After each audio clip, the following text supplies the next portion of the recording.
right, so I want to talk a little bit about graphing options if you don't have a graphing calculator.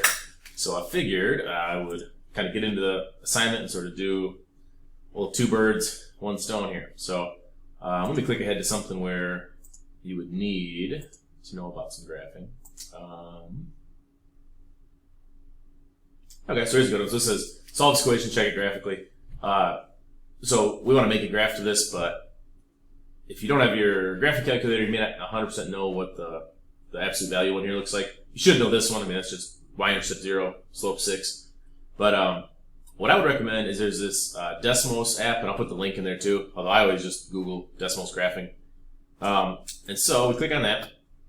It gives us a graphing calculator, and we just type in what we're dealing with. So if we need to do something like absolute value, you want to bring up this keypad and then find your absolute value sign. And what are we going to put? 4x minus 1. Just type that. Oops, not the 4x minus 1. Okay, and it graphs it as you type it in. And then we can click to the next equation for the 6x. That one's easy. Boom, boom. All right, so sweet. So we got a graph here.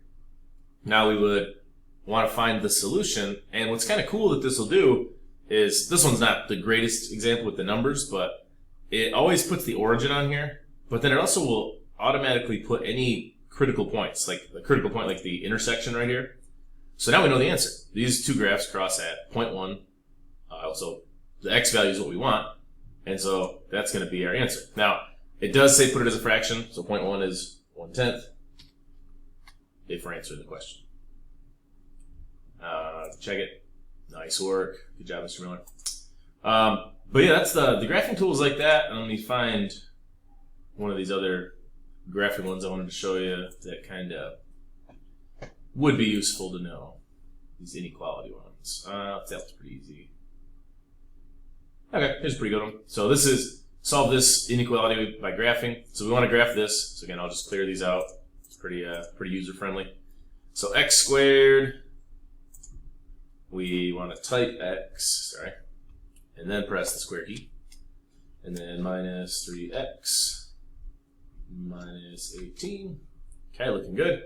And then the other line is just 0, which is going to just be the x-axis. So it doesn't really, it's there, but you don't really see it too well. If you want to zoom in or zoom out, you can click these little buttons too. So now we can see a real nice picture of the graph. But the question here is, when is this graph greater than 0? So we need these critical points here where, if this is our 0 line, this part of the graph is above it, and this part of the graph is above it. It's just like your interval type questions. So this value is at -3, this value is at +6, and so now those would be easy to answer.